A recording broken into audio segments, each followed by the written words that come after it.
Who had grandparents fight in World War II and what stories did they share? Grandfather was in an amphibious division in the Pacific Theater. He left us with little snippets of his time. A camp was pitch black because they didn't want to be visible from above. A guy in his cabin went to the outhouse and sat down to do his business when he heard something. He pulled his lighter out and lit it. A python was dangling down staring him in the face. He and another man were walking on a beach and the other guy just got shot through the head from a sniper. That sniper's decision led to my existence. General MacArthur showed up and gave him a promotion along with a few others. They took a video of MacArthur shaking the hands of a line of soldiers and used it for a pro-American propaganda film to be played before movies in the US. My grandma saw it and freaked TF out and the theater owners gave her a copy of the photo. My grandpa was in the army. He never spoke about his service but he was shot in the ankle and captured. He spent years in a VA hospital once he returned to the States. I heard second-hand stories about the POW camp. Specifically how the guards would smoke cigarettes and then intentionally flick the butts just out of reach of the prisoners inside the fence. He and his buddies devised a tool to reach out through the fence and grab the butts when the guard turned their back. They'd then pass the butt between them to get a tiny puff. He was a very kind, very quiet, very intelligent man who had a very bad drinking problem. That last sentence reminds me of my maternal grandfather, who was a pilot in the RCAF during World War II. Thanks for sharing his story. My grandfather was a train medic, not frontline but where they took immediate survivors. The Germans were known to sabotage train bridges and it was standard protocol to stop and inspect them before crossing. Well, his conductor was drunk and not only didn't stop but was speeding into the bridge when it exploded. My aunt has the pictures but let's just say the rubble he was found under. Wooden trains don't just derail, they shatter, especially off a bridge, was crazy. He described it to me and I wanted to cry. He lost many friends. Have a letter from my grandfather. It was short because it was V-mail but he basically says a friend of mine was killed by a bomb hidden in a cow carcass. Germans were vicious mofos with the bombs. I think grandpa saw some crap because he never talked about it, and we later found out that he was lying when he said he never saw action. It's really sad how that generation suffered in silence. Men were taught not to show weakness, and it always makes me sad that soldiers didn't receive the help they needed to cope. None at all. My grandpa went to Europe as a teenager and it must have been messed up because he never talked about his experience all the way up to his death. He came back with 3 medals and nobody in the family knows what he did to get them. My dad's father was the same. He served but didn't talk about it. My mom's dad served in the Korean War. Dude was a boxing champ in the Navy and happily talked about whatever you wanted. My grandfather was in the resistance in Holland. He never spoke about the war to his wife, children or grandchildren. If asked to relay stories he'd reply, "I will not be responsible for the nightmares of another," would turn his hearing aid off, and nap in his chair. My opa never spoke of the war either. He was sent to the work camps. He returned once somehow on foot but was sent back. Oma didn't speak of the war but right up to her death in 1990s, she would spit if she saw German. My uncles only remembered the starvation and that they mustn't talk. They were too young for anything else to stick. This story was told to me as a child by my grandfather who spoke more Italian than English. Some details are a bit fuzzy here or there, but it's my favorite and one I remember fondly. My grandfather, like a lot of Italians, was conscripted by the Browncoats to fight for Mussolini in the Italian army. He was sent to fight in the African campaign. Toward the beginning of the campaign he was struck by lightning and pronounced dead while on a long march during the monsoon season. At the time they were on march to a port or city. The story was a bit hazy here, alongside a column of tanks and artillery. When he was struck he was not examined immediately, just presumed dead and thrown onto a truck carrying casualties. It wasn't until about a day later when they reached their destination that he was properly inspected. He had been laid out with other dead when one of the men assigned to prepare the dead for burial noticed him twitching. A doctor was called over and he was found to be alive and sent to be evacuated and treated along with other wounded. Before he could be evacuated, someone high in the command changed his orders. Thinking he was a good luck charm, they ordered him to stay with the honor guard for the rest of the war. In reality it ended up being his own good luck charm, as he avoided seeing major combat the rest of the war. When we were kids he used to get a kick out of showing the wound to us. When the lightning struck him it hit him in the head and exited from his calf, leaving a hole in his leg. The skin had grown over it so you wouldn't know anything was off except maybe a scar, but where the lightning bolt exited he could put a finger in his leg down to the knuckle. We all used to ask him to show us and we'd react like it was the grossest and coolest thing every time. I loved him. He was a great man, who after the war made his way to America to ensure we had every opportunity in life. TLDR. My grandfather was struck by lightning in the war and thought dead only for them to realize he was alive days later. He rode out the rest of the war as a good luck charm for the command and made it home to his family to later bring them to America. Imagine how terrifying it would be if he woke up in a cart full of dead people. Both my grandfathers served in the US Army Air Force. One was a waist gunner on a B-17. He caught some shrapnel from a German AA Gun 1 mission and almost bled out on the return trip. While he was in the hospital his plane was shot down. The other was an MP who would tell us about busting heads in bars. My grandfather was a flight engineer top turret gunner on the B-17. He was very tight-lipped about his service. I joined the army after he had passed and my aunt gave me an album of pictures from his time in Europe. It was pretty eye-opening to his experiences.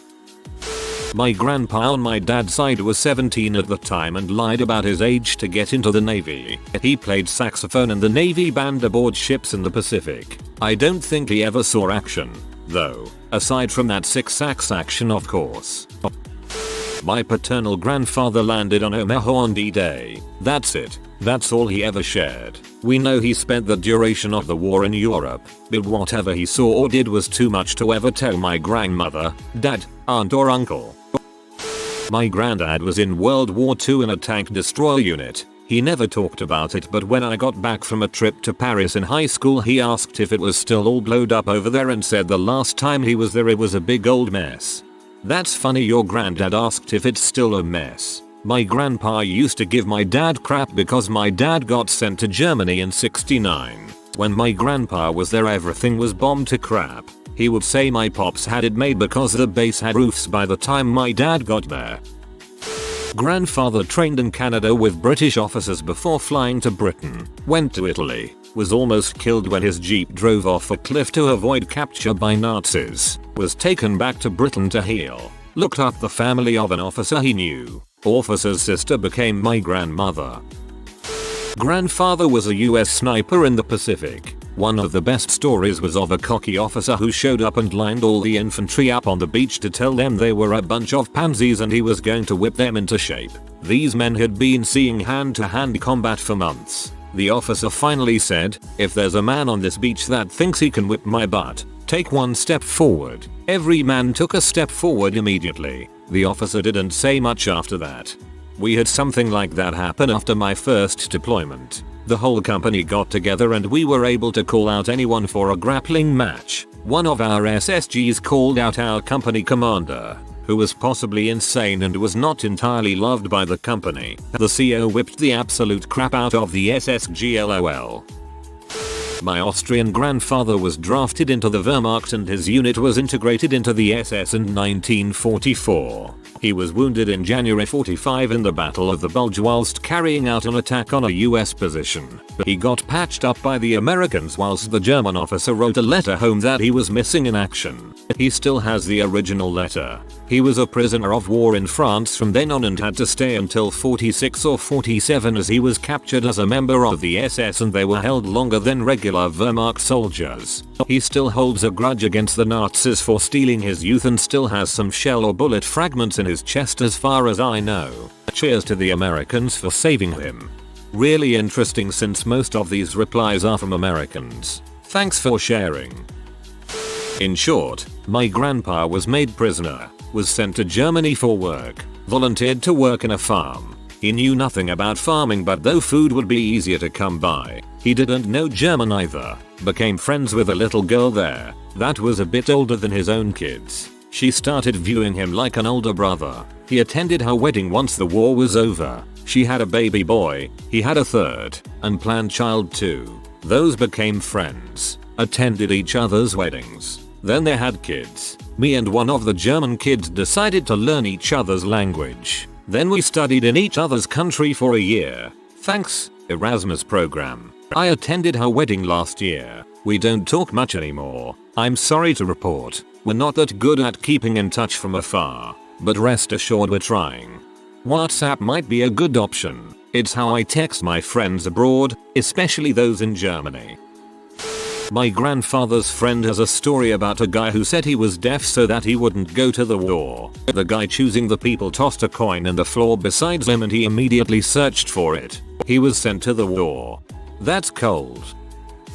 When my grandmother died, we helped my grandfather move out of his house into an apartment. I had found a mason jar filled with old shiny rocks in his basement. When we looked closer, we realized it was gold teeth, aka kills from the war. That's when I learned my grandfather was a sniper. He served on the Pacific side fighting the Japanese. He died a couple of years ago at the age of 99. Well into his 90s though. He could still shoot a squirrel with a gun and a slingshot from a pretty long distance. He met up with the men in his unit every year after the war, until they all died.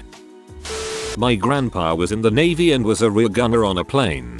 He was still training when the war was finishing up, but the story goes that he was trying to shoot a target on the ground for training. He was adamant on hitting it, so he unbuckled himself to get a better shot. Because of this he got pulled out of the plane and was hanging on only by the rear gun. Eventually he was able to pull himself back into the plane surprisingly. He probably never tried that again. My grandfather lied about his age and joined the Marines. Went to Iwo Jima and got his thumb shot off. Came home and rode shotgun for Wells Fargo armored trucks. My grandpa lied about his age to join the Marines, too, and family legend had it that he was a handful of men from being sent to Okinawa or something. He ended up in China where he didn't have anything to do but jump ditches in his Jeep. But hey, he came home and had a family, so huzzah for his boring deployment. My grandfather enlisted when he was 14, served in India for some years, but got shot by a sniper and was shipped back to UK. My grandfather fled his home in Austria as a 12-year-old because he was Jewish. He and his parents were sent to the Viennese ghetto where he convinced two Nazis to let them flee under the cover of night. They eventually made it to Genoa where they caught the second to last ship leaving the port there. He lost his sister to the chamber unfortunately, but he and his parents fled to Japanese-occupied Shanghai, China where they lived in the slums for around 8 years. He worked as a snake catcher, black market trader, and eventually as a foot messenger for the US Army consulate there. He was also either the sole survivor or one of very few survivors of a US-led bombing at a radio station there. There was a bombing and a friend of my grandfather was hiding under the table, but it collapsed on him, leaving him with a brain injury that would give him flashbacks from time to time where he again thought bombers are coming. To not get hit again, he always started to run out of the building he was in. Once he jumped out of the second floor of a building because of it, and that was it for him. Dang, that's sad. My grandfather was in World War II and then was called up for Korea. He told my mom that he was in special forces and that his primary weapon was the garrote. He refused to tell her any stories, and he committed suicide. Dang, those guys must have suffered so much in silence. Not my true grandparents, but my grandma's oldest brother. He fought in the Pacific through heck and back. He went by Pearl Harbor the day after and the Arizona was still on fire. One island he landed on had so much opposition that he had to use the guys in front of him bodies as meat shields. One funny story was that everyone at the base knew he didn't drink or smoke since his father was a raging alcoholic, so his bunkmates hid their booze under his bunk whenever the officers would come by and inspect camp. I unfortunately never met him, but hearing about his stories really fueled my interest in stories from throughout modern wars, from World War I to Iraq. My granddad was on the Arizona at Pearl Harbor. He was a gunsmith. The only reason he survived was because it was hot the night before, so the captain let them sleep on deck. When the bombs hit that morning, they jumped off ship and had to swim under the burning oil. Not grandparents, but great grandfather. He joined Tito's partisans in 1942 and fought mainly in eastern Croatia, northern and western Bosnia and Herzegovina. He got very sick in early 1943 and almost died due to dysentery. What influenced him the most, however, was the hunger and the cold they had to endure. This led to him always stockpiling on food and firewood and always needing to be sure that everyone also stockpiled on food and firewood as much as possible. My grandparents were Holocaust survivors. They never talked about it despite us asking. Every week, often multiple times a week, they'd bring a ton of food by each of their kids and friends' homes. Us grandkids would often complain to our parents, never to them, that they bought LPPL food, but we've never truly known hunger. Both granddads in the Navy. Great aunt survived a concentration camp. No one says anything, ever. World War II was like Fight Club, apparently.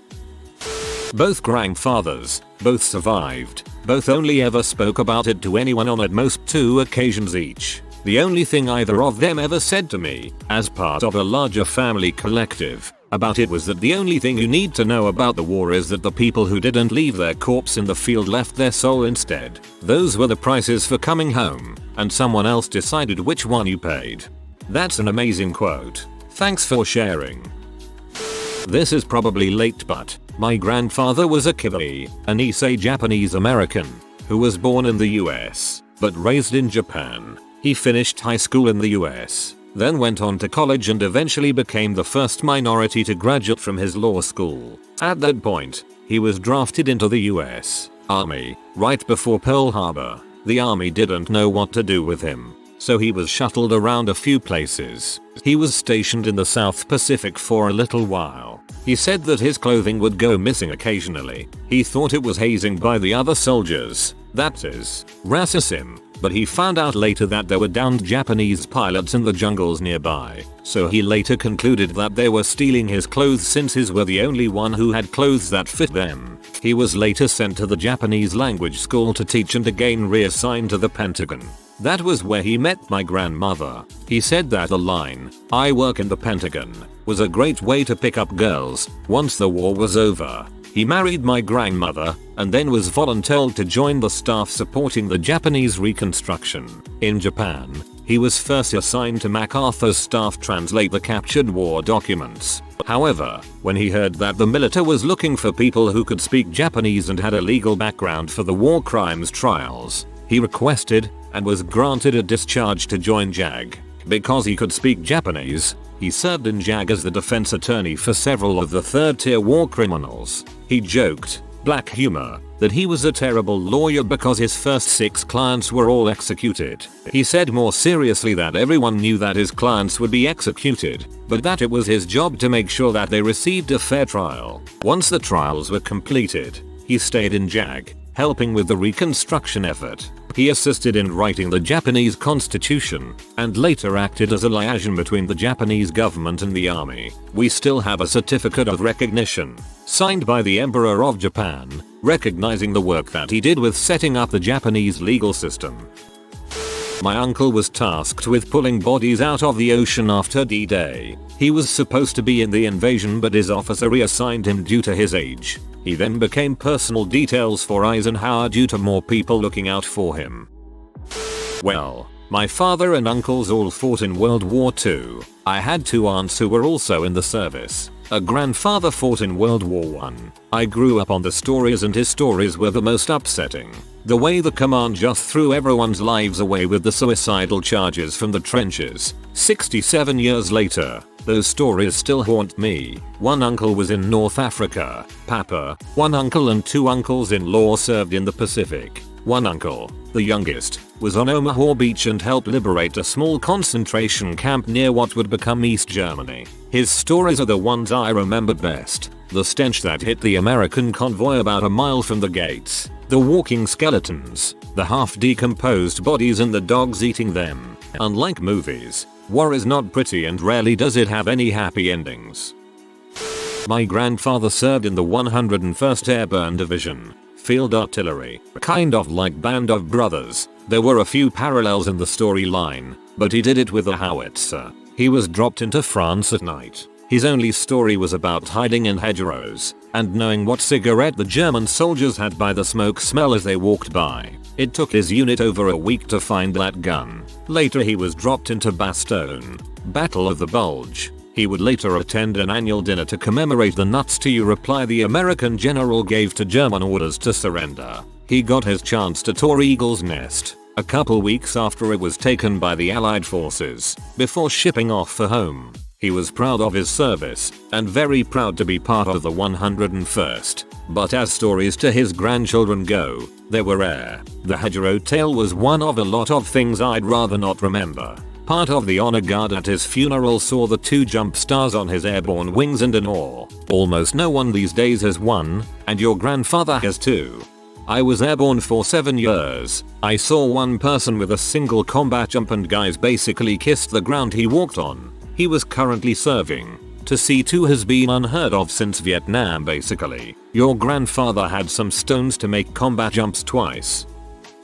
My grandma was in the Merchant Marines and stationed on Lake Michigan. She was in charge of a Navy shipping yard. She said the hardest part was getting the men to look up from her chest. Then she got a master's degree in occupational therapy and worked for the Veterans Affairs. My one grandfather refused to ever talk about the war with anyone. Both of mine actually served in World War II, but I never heard any stories. Same here. Mum's side served in Japan, dad's side in Europe. I know that my dad's father was a Parisian and a figure in the French resistance, but he refused to ever discuss what he actually did. My grandma would say that he kept everything bottled up because for years it meant life or death for him to keep his mouth shut.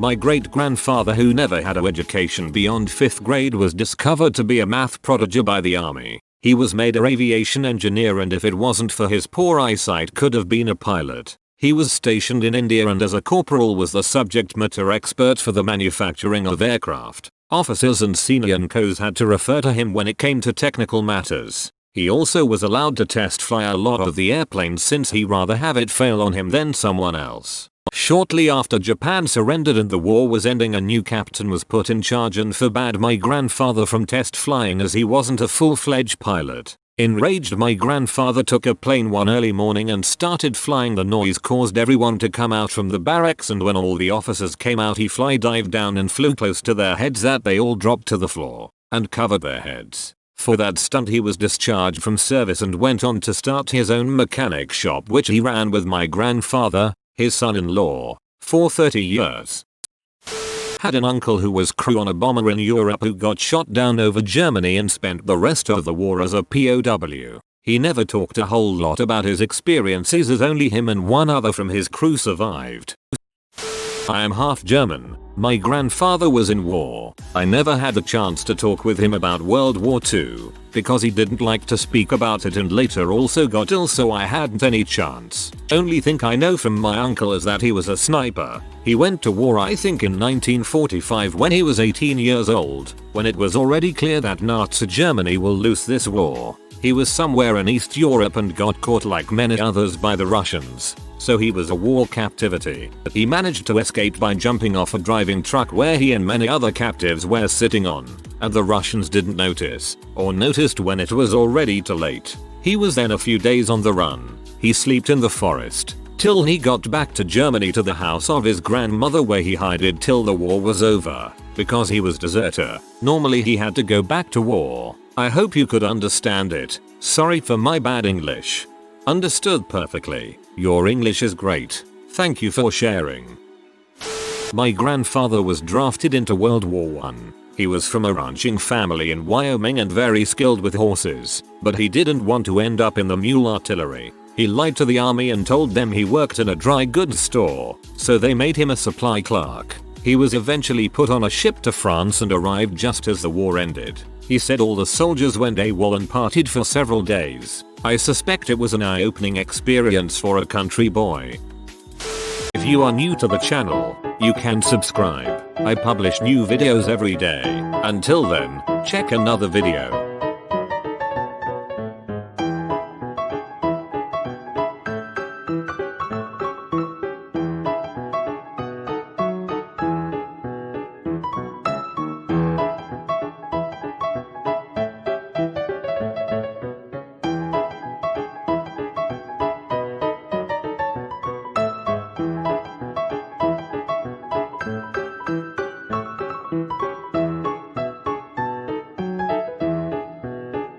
Bye for now.